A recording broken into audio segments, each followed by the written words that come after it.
let me introduce you to today's amazing presenter. We have Dr. Rachel Ona, ND, is a naturopath practicing in the United Kingdom and Canada. She is an emerging leader in the naturopathic community, where she has published several papers on family and children's health. Dr. Rachel is also the founder of Baby Mama's Doula, a holistic platform for supporting babies and mothers. So welcome, Dr. Rachel Ona. Hi, so as you said, my name is Rachel Ona, and today I'm going to be presenting Enhancing Metabolism and Energy, the Methylation Connection. So as Santiago has already said a little bit about me, so I do work at the Natural Care Clinic and Baby Mama's Doula. So if you have any information, those are the contact details.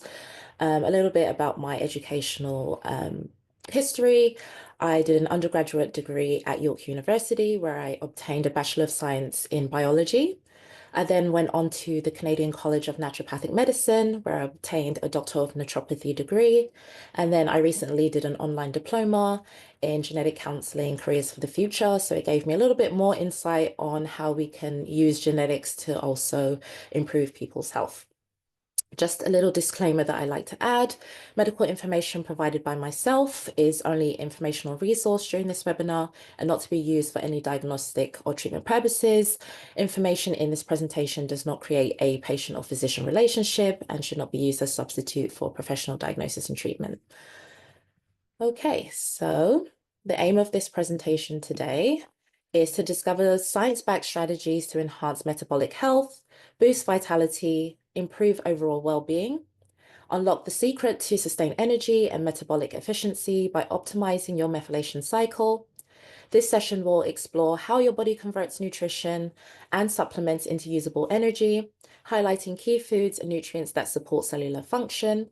And then you'll also walk away with practical tools to fuel your body more effectively, increase energy levels, and achieve long-term health benefits. So I have split this presentation into 3 parts. The first part is more of the science behind methylation. I did look at some of the information in the chat that people are like, I don't know what methylation is. So I'm going to break down what methylation is. Second part, I will be discussing things that can impact methylation. And then the third part is how we use nutrition and supplements to help improve methylation and metabolism. So part 1 is the science behind methylation. So what is methylation? Methylation is basically an addition of a methyl group to a molecule such as DNA and RNA or proteins. And this is known as an epigenetic mechanism used by cells to control gene expression. So if we go all the way back into high school, where we learn about DNA and RNA and you have to add things and building blocks, instead of actually changing the DNA structure, methylation basically helps you turn genes on and off. So it helps regulate DNA repair and chromatin structure.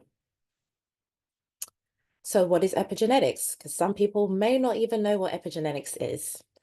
Epigenetics is the study of changes in organisms caused by modification of gene expression rather than altering the genetic code itself.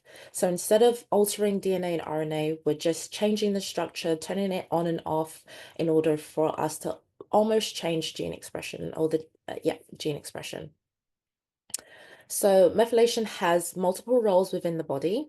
It turns on and off genes, it makes DNA and histones, processes hormones, synthesizes and metabolizes neurotransmitters, processes chemicals and endogenous toxins, builds immune cells such as T cells and NK cells, helps produce energy such as CoQ10, carnitine, creatine, and cholesterol, builds and maintains cell membranes, regulates cardiovascular disease, and also promotes healthy aging. So what impacts methylation? There's several things that can impact methylation cycle, such as family history. So if you have genetic mutations, a very common and popular one is the MTHFR. If that has a gene mutation, you don't process or metabolize B vitamins well. Environmental factors such as air pollution, toxicants such as chemicals and heavy metals, food, so nutritional deficiencies, PPAs, pesticides. Stress can also impact the methylation cycle, your microbiome, so if you have some bad bugs there, medications, and illnesses such as chronic inflammation and SIBO. And SIBO stands for small intestinal bowel obstruction. So, a metabolism overview. So, metabolism is the chemical process that occurs within a living organism in order to maintain life. So, there's anabolism, where you build up larger molecules from smaller ones, and then catabolism, where you break down molecules to release energy. So, that's basically how metabolism works. It affects growth, reproduction, repair, and response to environmental changes. The body's metabolic processes are driven by nutrients, enzymes, hormones, and the production of molecules like ATP for energy. So what impacts your metabolism? Very similar to methylation. So genetics, your genome, your basal metabolic rate. So people that have larger bodies have more metabolic tissue and therefore will have a higher BMR. Gender, males tend to burn more faster than females. Sleep impacts metabolism because it regulates blood sugar levels and your metabolism. Stress, so cortisol stimulates fat and carbohydrate metabolism and can cause a surge of energy. Diet, physical activity, age, weight, and body size. Okay, so now I'm going to look at conditions that are linked to poor metabolism. Hormone dysregulation. So if you are here that you have some hormone issues or you have clients that have hormone issues such as hypothyroidism, diabetes type 1 and 2, you should consider how that's impacting metabolism and methylation.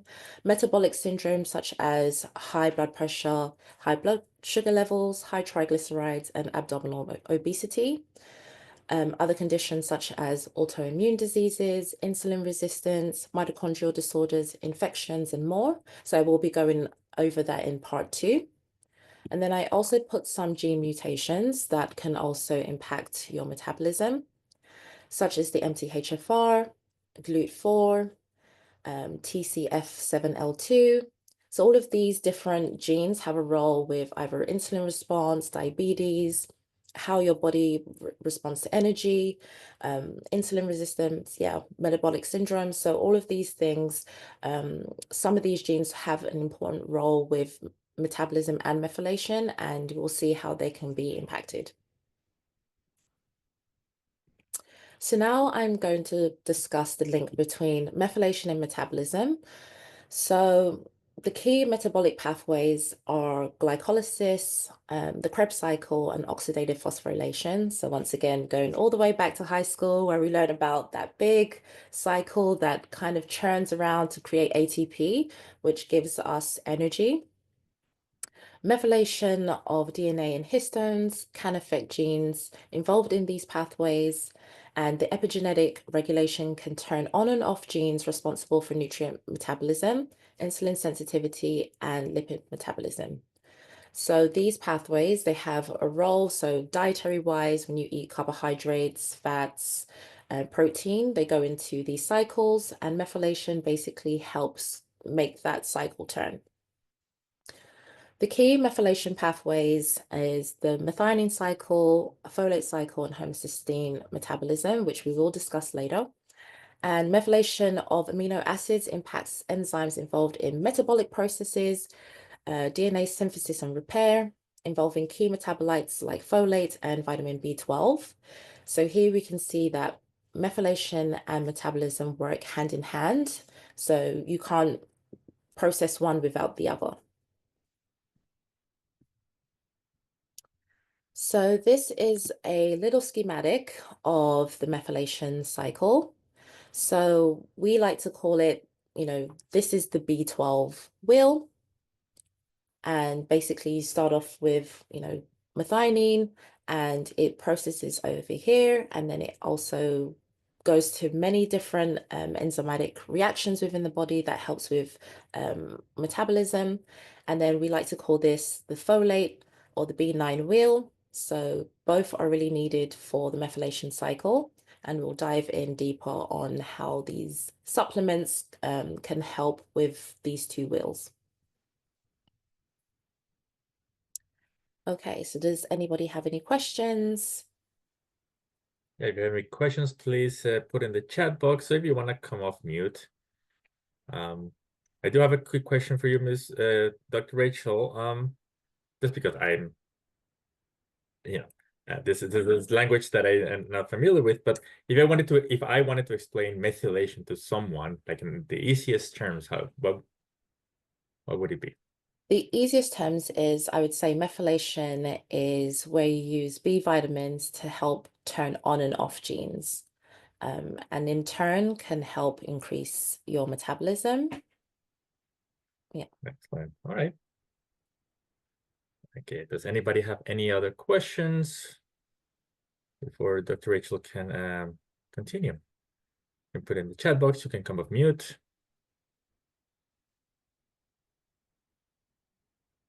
Right. Perfect. All right. Let's keep going then.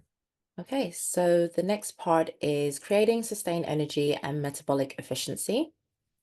So now I'm going to be talking a bit more about conditions that are impacted by metabolism, which you would probably see more commonly if you are trainers, nutritionists, dietitians, or you are a patient that has these conditions and are wondering why your methylation cycle is being impacted. So I'm first going to be talking about mitochondrial dysfunction. The mitochondria is known as the powerhouse of the cell. Mitochondria is abundant in muscle, liver, and brain. And the mitochondria is crucial for cellular energy production, and their dysfunction can lead to metabolic disruptions. Mitochondrial dysfunction and oxidative mitochondrial DNA damage can affect the Krebs cycle, which is a key metabolic pathway for one-carbon metabolism, which is essential for DNA methylation. So as I discussed before on the metabolism and methylation slide, the Krebs cycle has a big role with creating energy. And as you can see here, I highlighted some of the vitamins that are involved in the Krebs cycle. So as you can see, B2, B3, B5, L-carnitine, antioxidants, zinc, CoQ10, resveratrol, magnesium, all of these things are really important in order to make sure that methylation and metabolism are occurring. So mitochondrial dysfunction can lead to changes in DNA methylation patterns, both in mitochondrial DNA and in nuclear DNA. When mitochondria doesn't function properly, it can lead to a decrease in energy production, resulting in fatigue, physical and mental weakness, prolonged recovery after physical activity, neurodegeneration, and other health disturbances. Therefore, improving mitochondrial health is pivotal for creating sustained energy and metabolic efficiency. And this is usually the first place that I look for when it comes to understanding where people are at in the methylation cycle. So that's why I put this slide first. Making sure that your mitochondria is working optimally is very important, especially in improving your metabolic rate, just because mitochondria is where you form ATP that is used for energy within the body. The next is stress. And I would say stress has the biggest impact when it comes to affecting both methylation and metabolism. So the adrenal glands is a small triangular gland that is found at the top of your kidneys, which helps produce hormones, helps regulate your metabolism, immune system, blood pressure, and it's used as a response to stress and other essential functions. The effects of stress is that stress triggers your body to release cortisol, which is a hormone. And cortisol is a part of your body's natural fight or flight response, and it helps prepare you to handle a perceived threat. Cortisol also controls metabolism, blood sugar levels, and energy production. So it is important to, if you do feel stressed, to be producing cortisol. But I'm going to go into when you have prolonged stress that can impact both methylation and metabolism. Okay, so short-term stress, cortisol raises your blood sugar levels and boosts energy and can help you deal with immediate situations. So that's what its function is. It's meant to be there, a perceived threat or a stressor, you have a work deadline, you feel stressed, it's meant to increase. But what it does do is that it decreases bone remodeling, it increases inflammation and immune suppression, it increases gluconeogenesis, which basically means that it helps produce new glucose into the body to be used. So that's when you can see weight gain happening. And then it also increases your appetite. So some people that when they feel stressed, they stress eat is what some people say. And that's what's happening.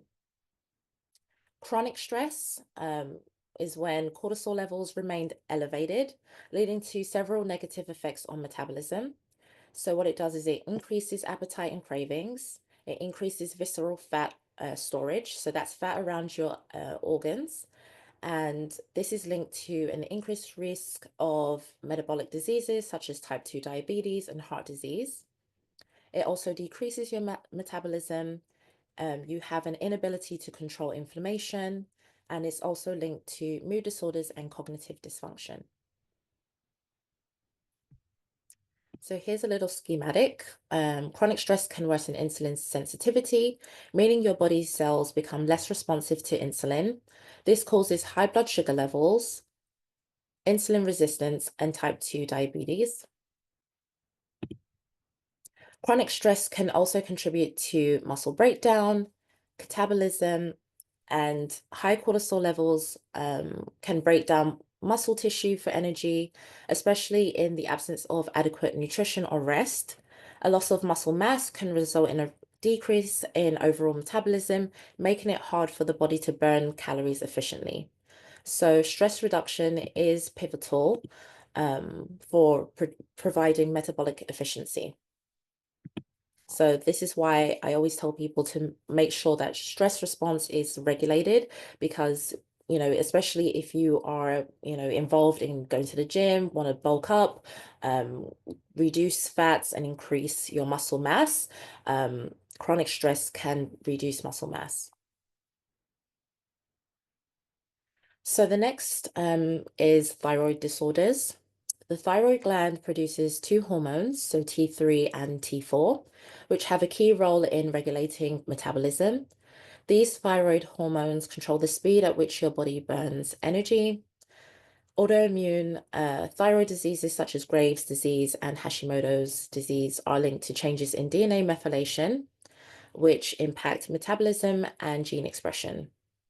So hypothyroidism is an underactive thyroid, which can lead to weight gain, fatigue, and slowed metabolism. And then hyperthyroidism is an overactive thyroid, which can cause weight loss, rapid heartbeat, and increased metabolism. So stress can also interfere with the thyroid disorders. Two ways that it has a role is that elevated cortisol can reduce the conversion of T4, which is the less active thyroid hormone, into the active form of T3, which slows down metabolism. Chronic stress may also suppress the production of thyroid hormones, leading to symptoms of hypothyroidism, such as weight gain, fatigue, and sluggish metabolism. The thyroid gland has a key role in regulating metabolic health, and so treating underlying thyroid conditions by supporting the methylation cycle can help treat metabolic dysfunction. So now moving into metabolic disorders. So methylation dysfunction can lead to metabolic disorders such as diabetes, obesity, and cardiovascular disease. Methylation changes in genes control fat storage, insulin resistance, and inflammation, and are associated with metabolic syndrome. White adipose tissue is not just a storage site for energy, but it's also an endocrine organ, which means that it produces hormones and signaling molecules that influence metabolism.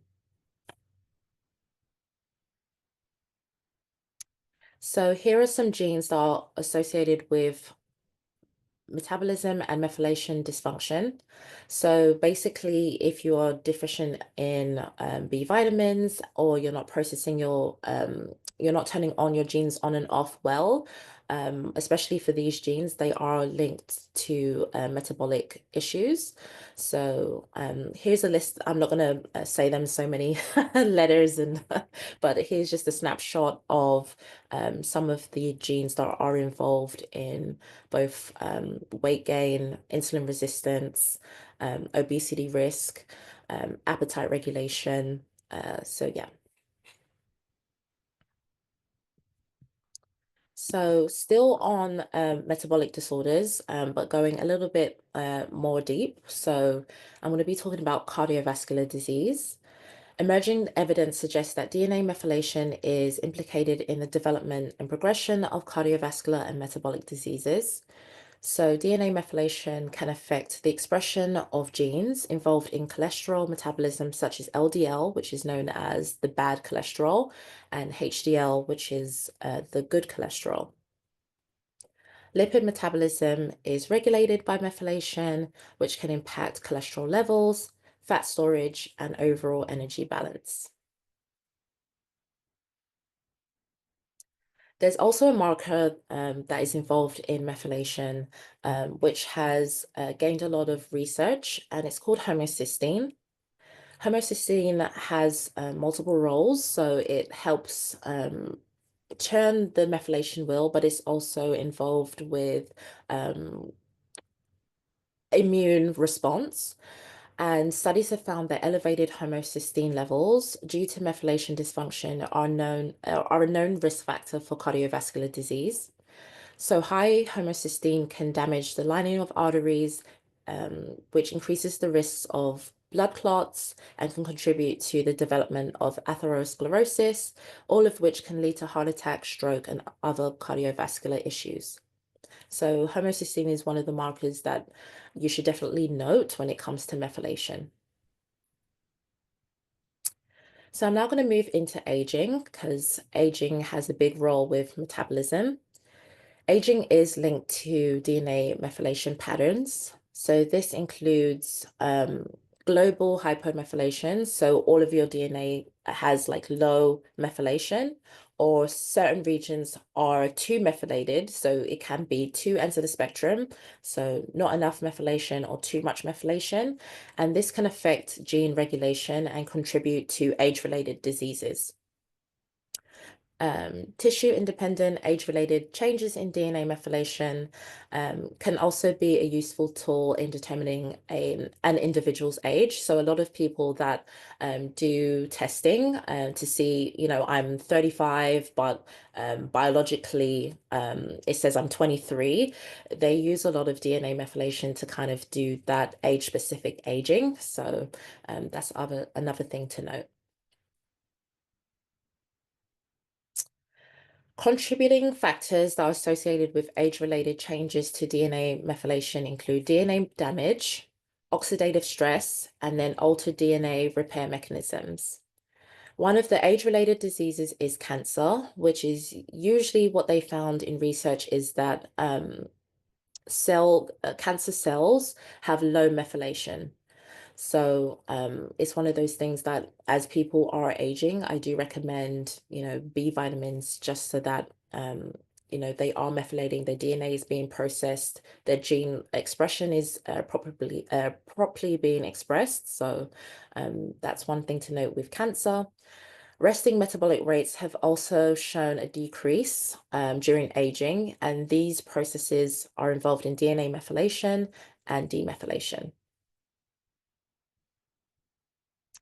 So there was a study that I found, and this is the link to the study, that they found that caloric restriction results in changes in molecular processes and have been associated with aging, including DNA methylation. So this study was called the Calorie Comprehensive Assessment of Long-Term Effects of Reducing Intake of Energy. And in the study, they tested the effects of calorie restriction on biological aging. The control group reduced their daily caloric intake by 25%, and then the other group made no changes. And this study lasted for 2 years. So what they found in this study was that there was improvements in age-related biomarkers without adversely affecting mental health or behavioral outcomes.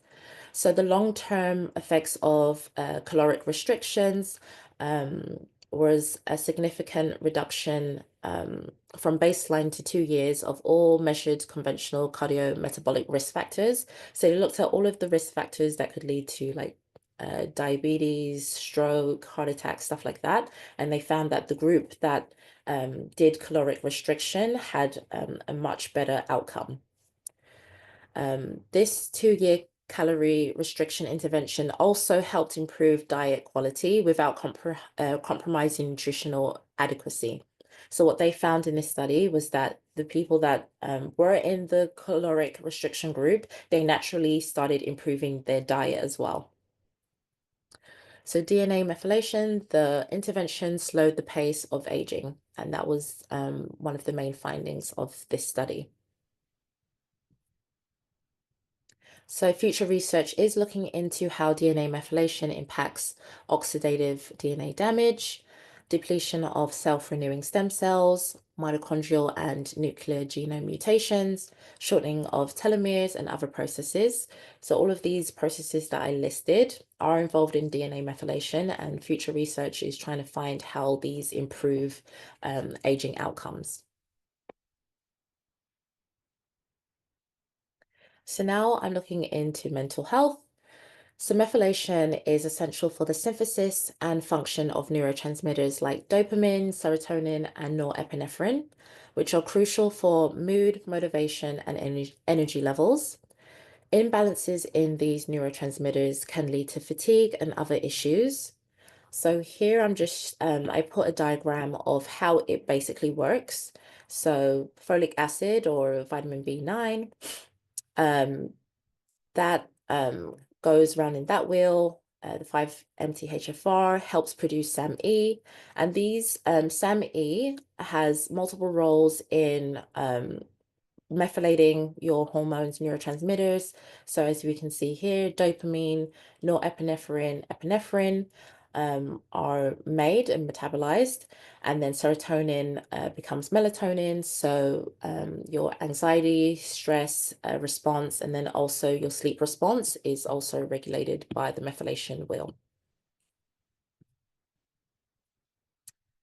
Alterations in DNA methylation patterns are associated with a wide range of human neurological diseases, such as schizophrenia, depression, ADHD, neurodevelopmental disorders such as the Rett syndrome, um, Alzheimer's disease, and cognitive impairment. DNA methylation cycle controls the regulation of methylation patterns in discrete brain regions. So we do want to make sure that, if you have clients or yourself, you're experiencing, neurological impairments, then definitely look into seeing whether, your methylation wheel is kind of impacted or stuck somewhere in order for, an improvement in your symptoms. So I'm now going to move into sleep quality. Sleep has a huge role with methylation and metabolism, and I think it's one of the easiest ways to improve metabolism is just making sure that you are getting an adequate amount of sleep. Um, Adults are meant to have 7 to 9 hours every night, and I know a lot of people that do not get that recommended amount. I know some people have shift work or work night shifts and can definitely impact both methylation and metabolism. So sleep deprivation leads to lower leptin levels, which leptin is used to make you feel full. And then sleep deprivation causes ghrelin levels to rise, and this is the hormone that makes you feel hungrier. So this in turn leads to you overeating. Sleep deprivation causes you to crave high-calorie, sugary foods. This is partly due to the imbalance between leptin and ghrelin. Therefore, lower leptin and higher ghrelin levels causes you to increase your caloric intake. Sleep deprivation also affects the brain's reward system, making calorie-dense foods more appealing, which can lead to overeating. Sleep has a direct impact on how your body responds to insulin, the hormone that helps regulate your blood sugar levels. So as you can see, sleep has an impact on quite a few hormones. Lack of sleep can lead to insulin resistance, meaning your body's cells become less responsive to insulin. And insulin is the hormone that when you eat food, and it, your body's telling it, okay, it needs to go into the cells and come out of your blood vessels. Sleep affects how your body uses energy. When you're well rested, your metabolic rate is more stable. Sleep deprivation lowers your resting metabolic rate, making it harder for your body to burn calories efficiently. A lack of sleep can slow down metabolism and promote weight gain.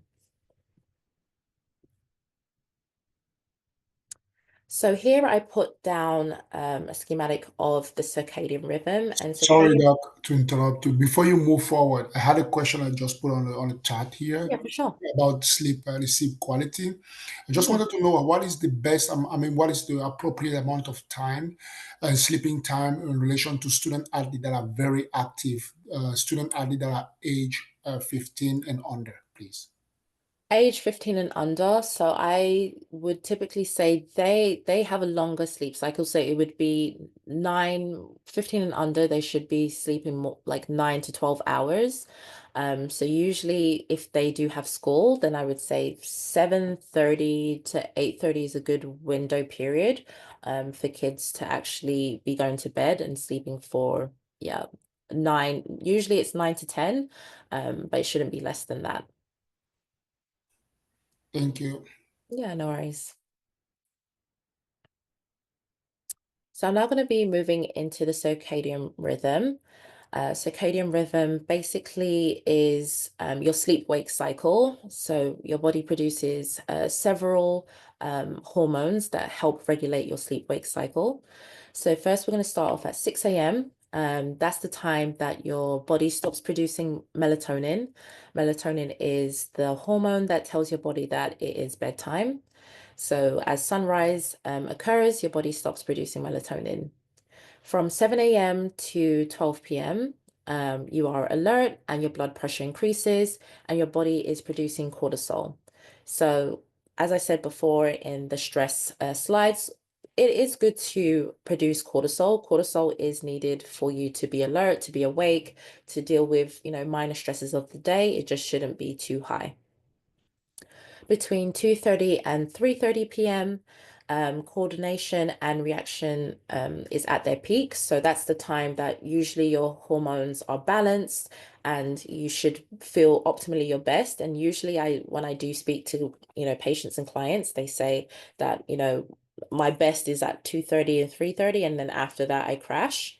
And the reason why is that usually people have lunchtime around 3:30, 5 p.m., so either lunch or early dinner, and energy levels dip because of the high carbohydrates in their lunch, which rapidly increases blood sugar and then a faster drop due to insulin. So your body just completely spikes up with glucose, and then your body's like, okay, we need to get this out of the blood vessels. And so insulin is made and causes a huge dip. So a lot of the time when you hear people say, oh, I ask, okay, how's your energy levels? They're like, in the morning, might be a little bit groggy, an hour to wake up, and then I'm good. And then it gets to like lunchtime and I have a huge dip in energy. It is because of the high carbohydrates in their lunch.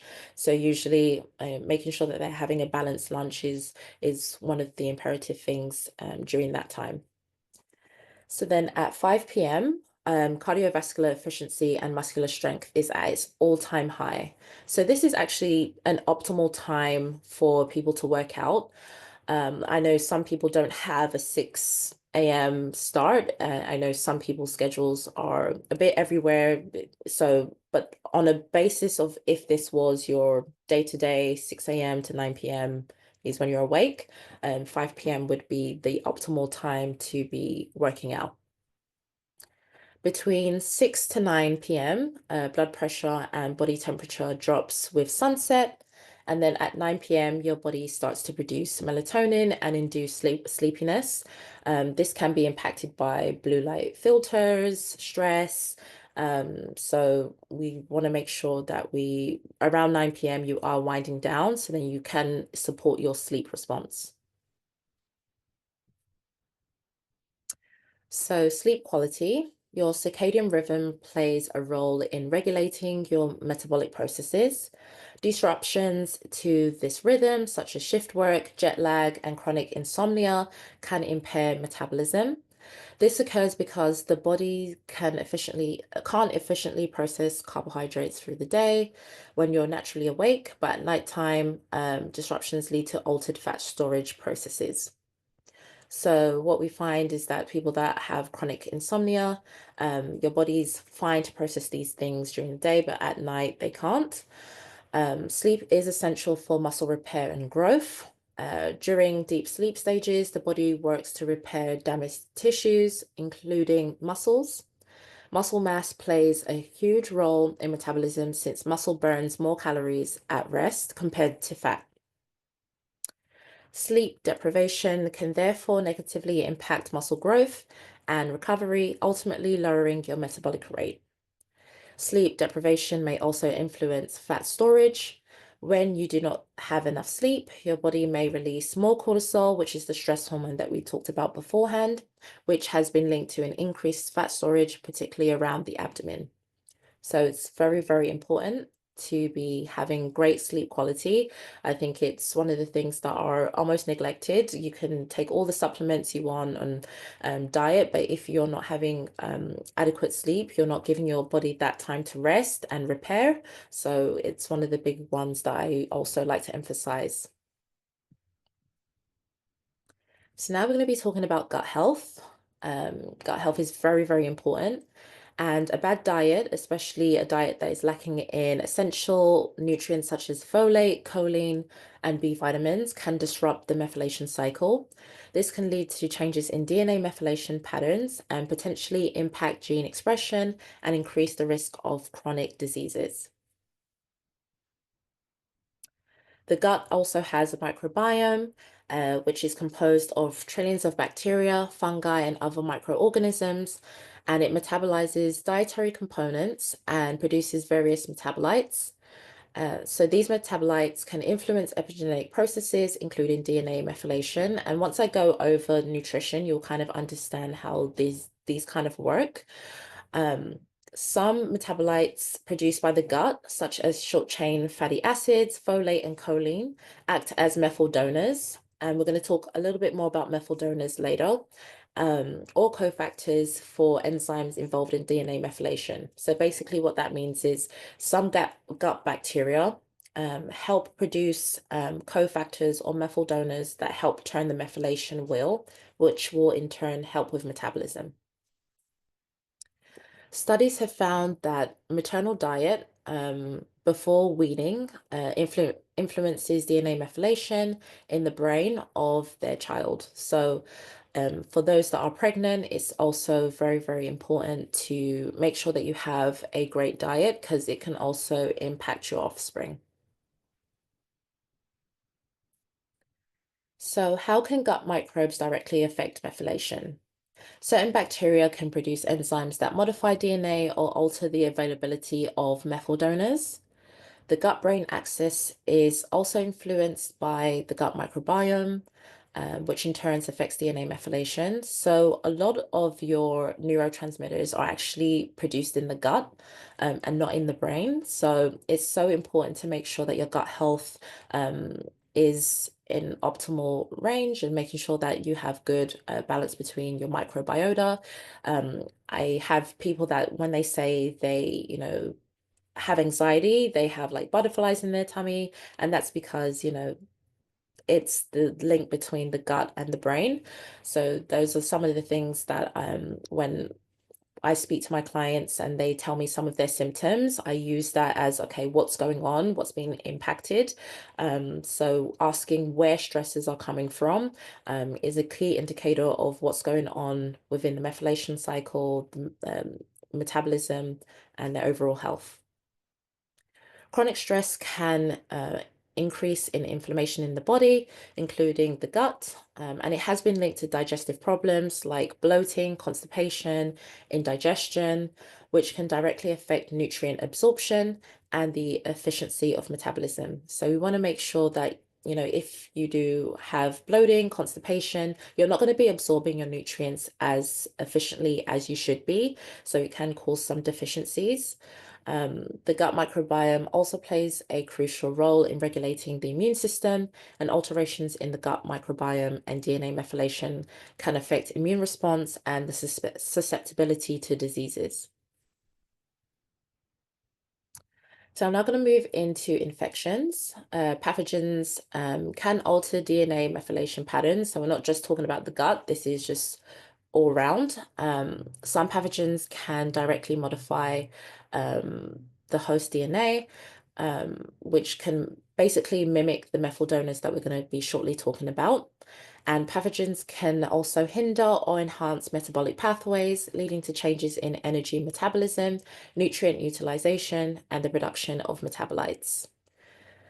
So for example, infections can increase glycolysis or the Krebs cycle, which will in turn change the DNA methylation and metabolic cycle. And now environmental toxins. So environmental factors such as diet, toxins, stress have the biggest impact on metabolic processes and DNA methylation. So environmental toxins, they're actually the hardest thing to correct when it comes to methylation cycles. So if people have heavy metals, it's actually one of the things that takes the longest period of time to correct out of all the other issues such as stress, thyroid, sleep disorders. I would say environmental toxins is the most difficult one to treat. Exposure to environmental toxins such as metals and air pollutants can lead to an increased oxidative stress, which can damage DNA and interfere with the ability of methyltransferases to interact with DNA. Certain environmental toxins can also reduce SAMe, which is a crucial methyl donor. So exposure acquired epigenetic patterns can persist and be inherited, and these can also be passed on to your offspring.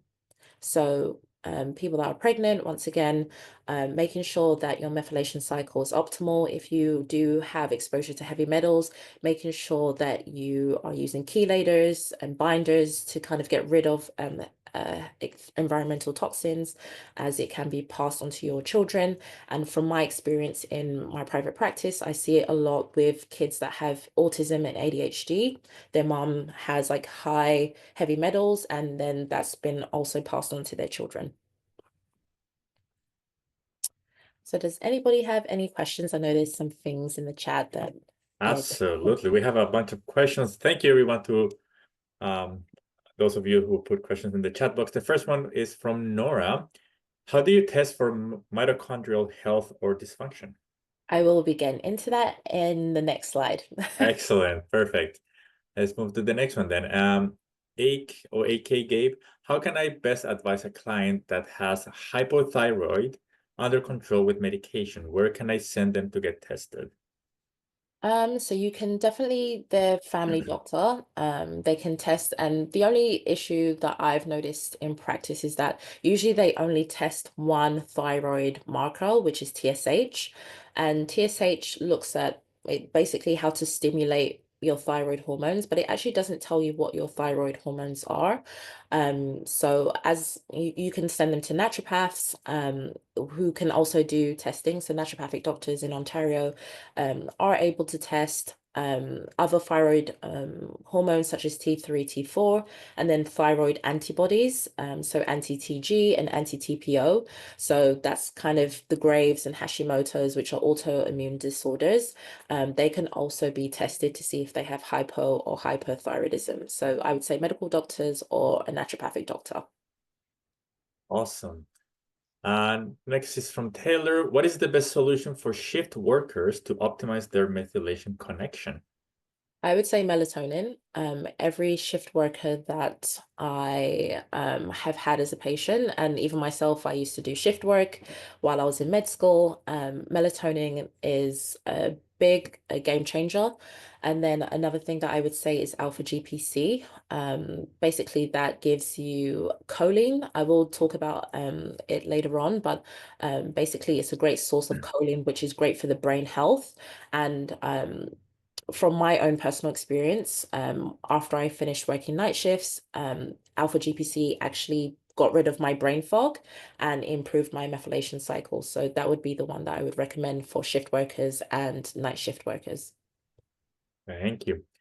Gabby asks, is there a way to measure cortisol like we do BMI and our biological age? Yes, I'll go into that in the next slide. Amazing. Okay. Cassie says, is 5 p.m. good time to work out for any age? I would say based on if you're waking up at 6 a.m., it is a good time.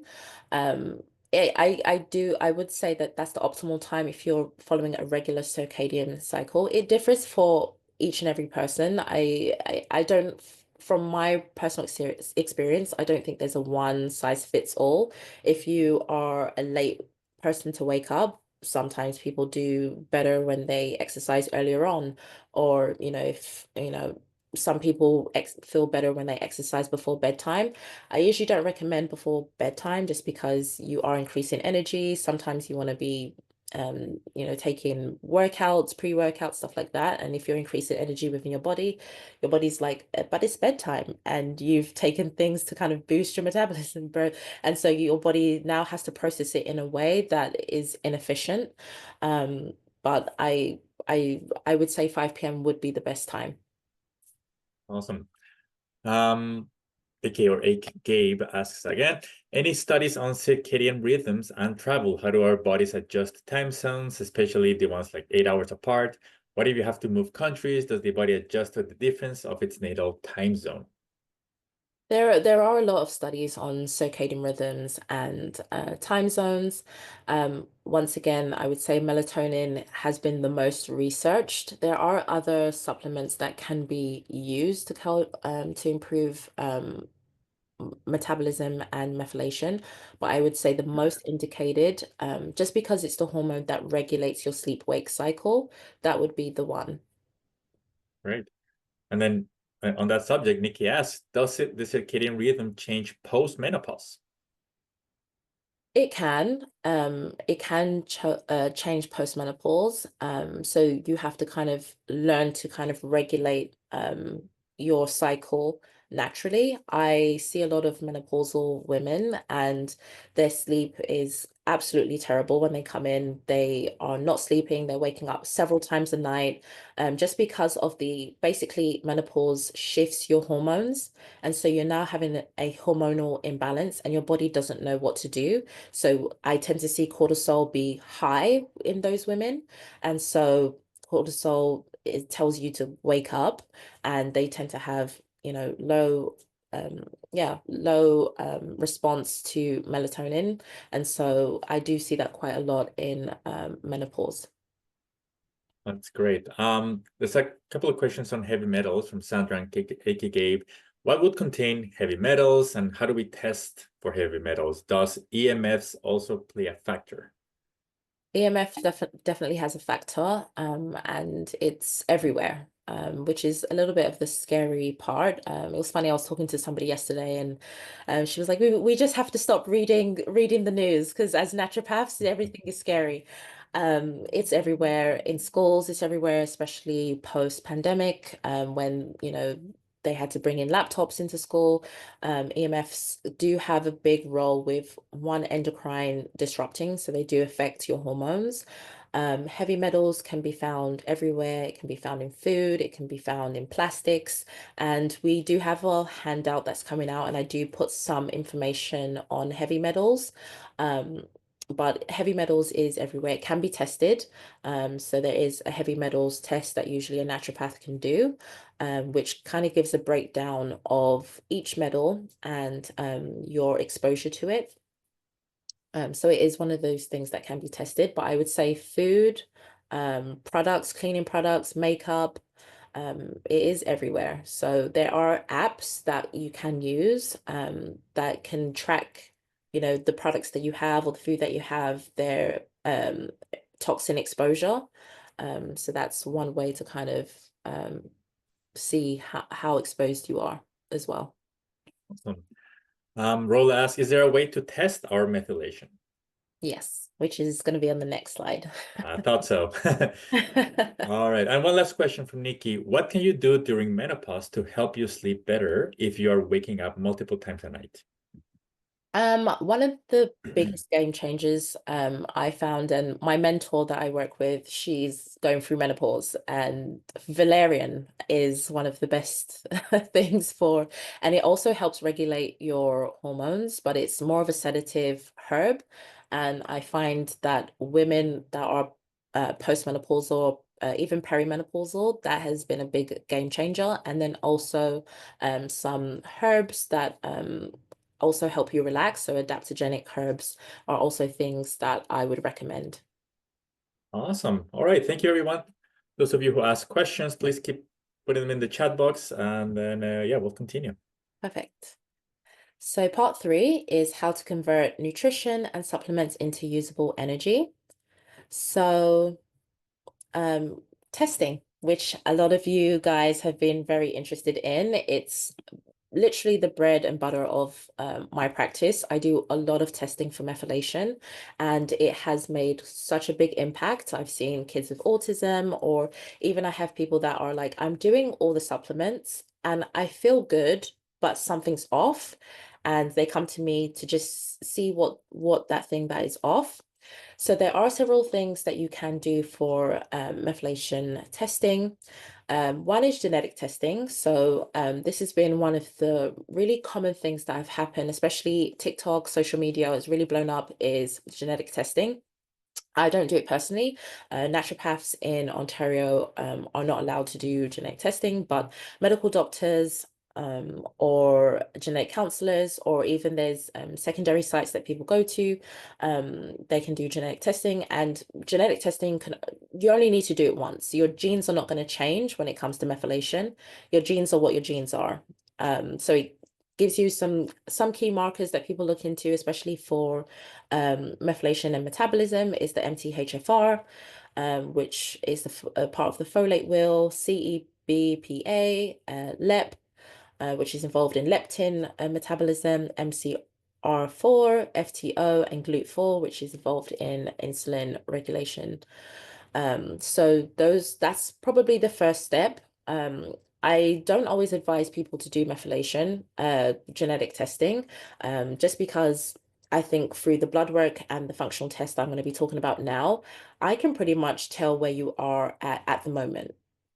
So genetic testing just tells you what your genes are, but I look more into the environmental approach of improving your health. So diet, lifestyle, nutrition, stress management.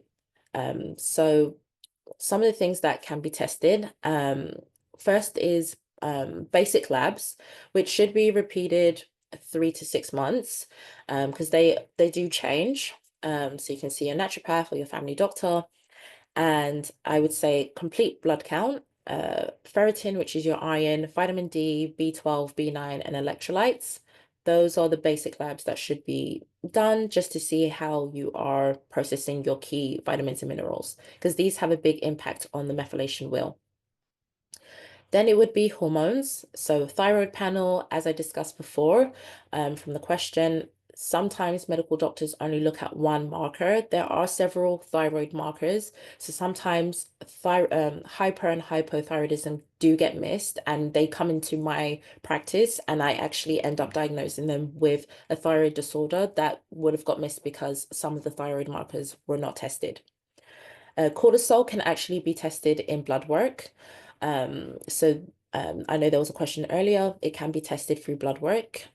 Usually a family doctor is pretty receptive to testing it, or a naturopath. And then sex hormones such as estrogen, progesterone, LH, FSH, testosterone, DHEAS. Those are the sex hormones, because they do play a role with metabolism. Then other things are cholesterol panel, blood glucose panel, insulin, homocysteine that we talked about before, that has a role with cardiovascular function, kidney panel and liver functioning enzymes. and then assessing for any underlying conditions. If you do have a condition or your client has a condition, it should be tested because that condition will impact the methylation wheel, and it has to be fixed in order for everything else to function properly. So if they already have a known condition, you have to try your best to fix it before diving into any other pathway or system. The next step is functional tests. And usually I say they're repeated every 6 months to 1 year. So basically, organic acids test is the main thing that I use when it comes to assessing methylation. It gives you a breakdown of how you process carbohydrates, fats, proteins, neurotransmitters, vitamins, and minerals. It is a urine analysis. But this is one of the key things that actually tell you exactly what's going on in your methylation cycle. It gives you a breakdown of the Krebs cycle and how the levels of how much are inside of each one. Gives you a breakdown of glycolysis. If you have ketosis, is very comprehensive. So that would be the first, if you were to look at mitochondrial dysfunction, I know that was one of the questions, organic acids test would be the test that you would want to use. There's also other tests available, such as a gut stool test. So that would be a stool sample and it will look at your gut health, very comprehensive as well. There's hormone tests that also look at the breakdown of cortisol at different times of the day. So for people that are shift workers, this is a great tool to see how your cortisol levels change throughout the day. Looks at the breakdown of different hormone markers, very comprehensive as well. And then the Nutristat is also a functional test that is a combination of an organic acids test and a blood test. Then there's also physical exams. So you can test to see, you can see if there's methylation dysfunction just by signs and symptoms. If people are telling me they're anxious, there's a certain pathway that I go to. If people tell me that they're fatigued, there's a different pathway. If they're chronically sick. So there's signs and symptoms that do tell you if you have issues with your methylation pathway. Blood pressure, weight, height, and waist circumference are also main things that you want to be assessing with methylation and metabolism. So these are just my general pillars of health. So we have nutrition, methyl donors, supplements, adequate sleep, and reducing stress. And I'm going to go into each and every one of them. So this is a quote that I learned in naturopathic medical school is let food be thy medicine and medicine be thy food. In naturopathic medicine, food is the first pillar of health. So making sure you're having a great diet is one of the optimal things. And I'm going to go into how you can improve your diet with methylation. So these are the key nutritional points. So we have leafy green vegetables, such as spinach, kale, Brussels sprouts, which are rich in B9 or folate. Cruciferous vegetables such as broccoli, cauliflower, and cabbage. And all of this is going to be in the handout. So you can take this home with you. It can be used as a resource, which is rich in folate, choline, and B vitamins. Other vegetables such as lentils and legumes, beetroots, avocados and ginger, which support methylation and metabolism, nuts and seeds, which are rich in folate as well. Eggs. Eggs are a great source of choline. I only don't recommend it if you're allergic, but it's a great source of choline. And then fruits, which have an antioxidant effect, which also help metabolism and methylation. Now looking into water intake, making sure you're hydrated, making sure that you are flushing out any toxins within your body, making sure that it helps increase nutrient absorption, digestion, and waste elimination. And this is the recommended amount that adults should be taking, which is 2.5 to 3.5 liters a day. Protein provides amino acids, which also helps support the methylation cycle. So these are the what you should be having dietary wise to increase your protein. Healthy fats, which support methylation and increasing omega-3 fatty acids, so eggs, fatty fish, avocado, coconut oil, stuff like that. and then micronutrients as well, which also help process the methylation cycle. I always like to say there's not a one size fit diet. I see patients for all different types of concerns. So if you have autoimmune, if you are celiac, if you know, people have so many different conditions, and diets do change with the condition that they have. So I wouldn't say there's a one size fit all diet when it comes to a methylation. There's no methylation diet, in my opinion. But one of the things that I have found is that removing grains does help benefit the methylation cycle. The reason why is that a lot of grains are fortified, and they have synthetic folic acid, which blocks the MTHFR gene from having the natural folic acid. So in that way, you're not processing the folate will as well as you should be. But other than removing grains, I would say there's no one size fit all diet. Here are some things to avoid, which will also be in the handout. So added sugars and processed foods, refined grains and fortified foods, high histamine foods, alcohol, inflammatory foods, and hydrogenated fats. And then the handout will have all the information on that, but mainly it's a lot of these foods are inflammatory, or you don't have rich amount of vitamins and minerals. Like I put here, some of these things, such as grains, can block folic acid. Alcohol affects the way that the body absorbs nutrients. So just making sure that you're having an anti-inflammatory type of diet is most indicated. So then things to avoid. So heavy metals in the diet, which are harder to remove from the body, removing mercury from your, you know, some people that's seen dentists a couple of years ago had mercury amalgams added in. So making sure that you switch those out because they can release mercury into the bloodstream. Avoiding aluminum exposure in cookware. Plastic containers can affect methylation because of the BPA and phthalates. And they are endocrine disruptors, so they affect your hormones. And then really avoid placing or reheating food in plastic containers. It's one of the big things. Plastics are going into your food, so I always tell people to just, even if you've bought it in a plastic, just remove it and reheat outside of a plastic. Picking organic food over processed foods as well, just making sure you're hormone-free, grass-fed meats, grass-fed butter or ghee, on organic free-range eggs. So now I'm going to go into methyl donors. To keep methylation cycle going, you need methyl donors, and so these are the top methyl donors, and basically these are the things that are going to make sure the methylation cycle is going to be going round, and then you can process all of your hormones and all of your processes downstream.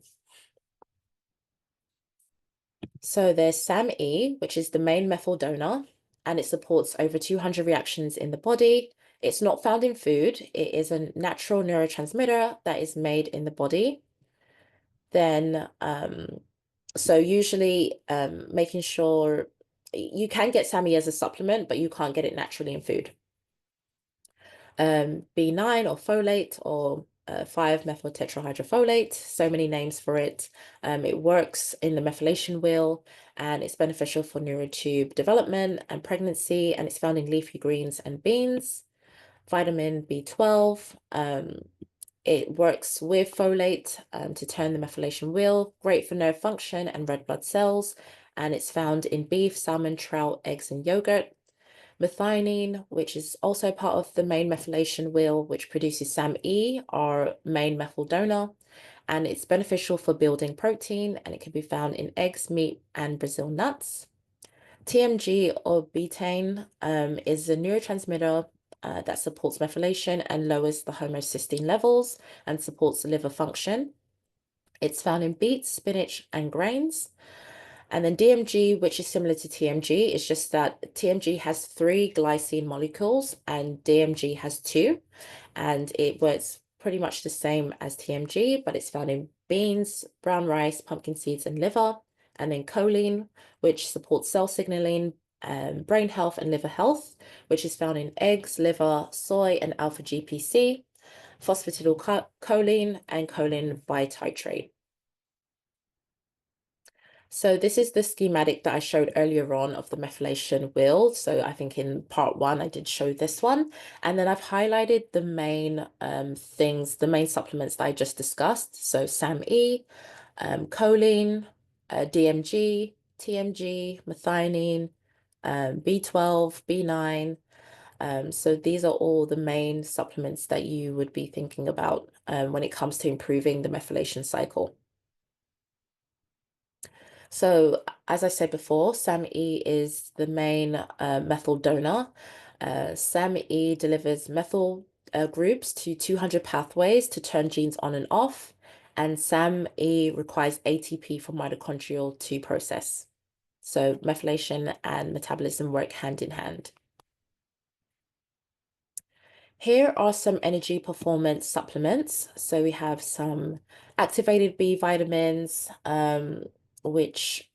so apart from B12 and B9, you also want to make sure that you're taking your other B vitamins.